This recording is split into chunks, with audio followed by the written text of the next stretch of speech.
Parlons d'un sujet qui revient tout le temps en ce moment, c'est la gestion des écarts, les week-ends festifs et surtout comment gérer l'après. On va traiter ce sujet très simplement. Déjà, comprendre l'importance en fait, d'intégrer des écarts, leur rôle, euh, les avantages mais aussi les inconvénients et surtout comment bien gérer ces écarts. D'accord.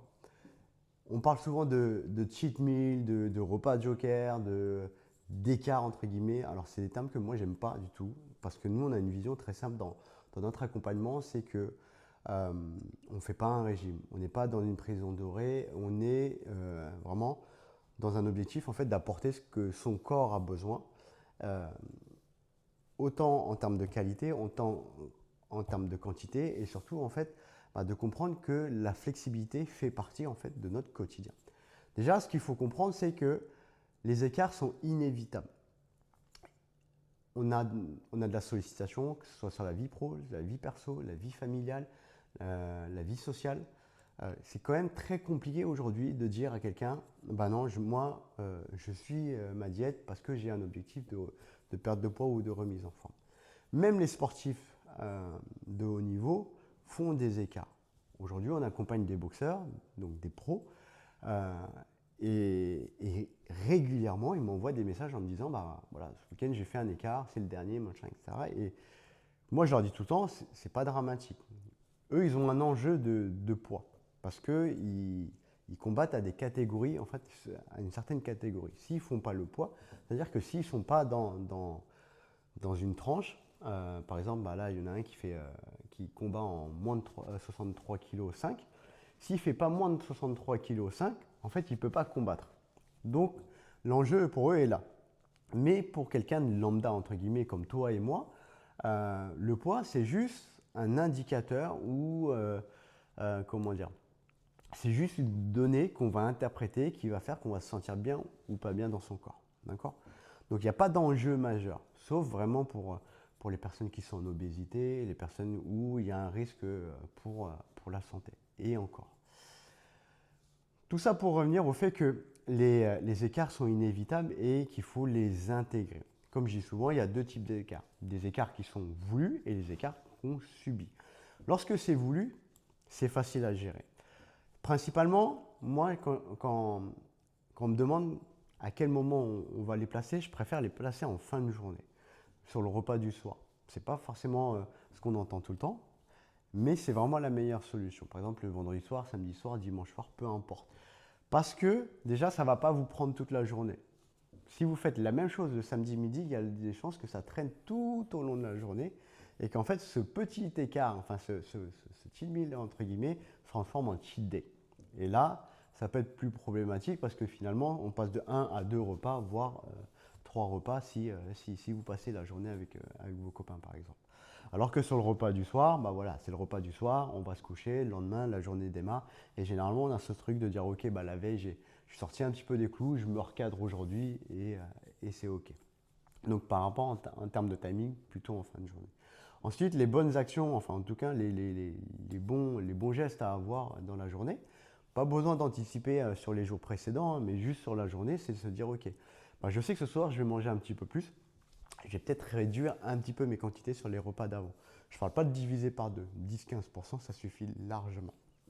Et ensuite, se dire, bah ok, je vais utiliser ce cheat meal, ce repas écart, donc qui sera plus salé, plus sucré, enfin avec plus de glucides, plus riche globalement, pour reconstituer mes stocks d'énergie. Et pour ça, bah, il va falloir que je vide mes stocks d'énergie juste avant d'y aller. Donc c'est pour ça qu'on préconise de faire une séance de sport, principalement comment dire, avec un objectif de développement de force, puisque c'est là où vous allez vraiment vider vos stocks d'énergie. Et derrière, bah, ce repas va vous aider. Donc en gros, je sais qu'à 20h, je vais chez les copains, à 16h, 17h, je me fais une grosse séance de musculation. Par exemple, bas du corps avec un petit peu de cardio, pas beaucoup de cardio.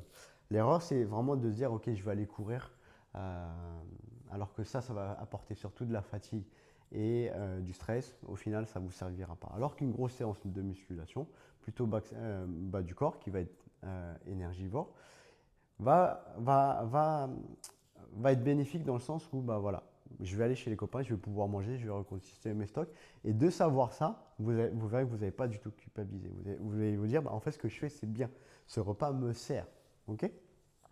Le lendemain, qu'est-ce qui se passe? Forcément, si vous montez sur la balance, il y a des grandes chances que vous ayez pris du poids. Vous pesez plus lourd. Je prends un exemple, je remplis cette tasse, je mets 300 ml d'eau, forcément, je pèse un petit peu plus lourd. Je monte sur la balance, je vais peser plus lourd. D'accord. C'est juste de la physique. J'ajoute des aliments dans mon corps, je pèse plus lourd parce que bah, forcément, peut-être que je vais me coucher à 1h, 2h, 3h du matin, bah, mon corps n'aura pas éliminé. Hein. 3 heures après, si je me lève à 6h ou à 7h et que je me pèse, bah, j'aurai toujours ces aliments dans le corps. Pour rappel, le système digestif fait 6 mètres de long. Donc on peut accumuler 4-5 jours de repas. Okay. Donc n'ayez pas ce truc de dire ok, je pèse plus lourd parce que la veille j'ai mal mangé ou quoi que ce soit. Oui, mais c'est parce que en fait vous avez rajouté des aliments. Donc pas de stress par rapport à ça. Et puis il y a l'effet rétention d'eau. Vous allez manger plus salé, plus sucré, plus de glucides, pardon. Forcément vous avez de la rétention d'eau parce que votre corps a besoin d'eau pour assimiler ces nutriments. Ok. Donc qu'est-ce qu'on fait le lendemain? On ne va pas se dire ok, j'ai mangé plus, j'ai consommé, je sais pas, je dis une connerie, 1000 calories de plus la veille. Aujourd'hui, je vais me dépenser, je vais faire du tapis et brûler 1000 calories. Ça ne fonctionne pas. C'est pas une science exacte. C'est pas plus moins et on retrouve l'équilibre. Ok. Dites-vous une chose, c'est que votre corps répond à des stimuli et surtout il y a des millions de réactions chimiques derrière. Là, je mets ça devant mon œil, bah, il se passe quelque chose dans mon cerveau. Je le pose, il se passe quelque chose.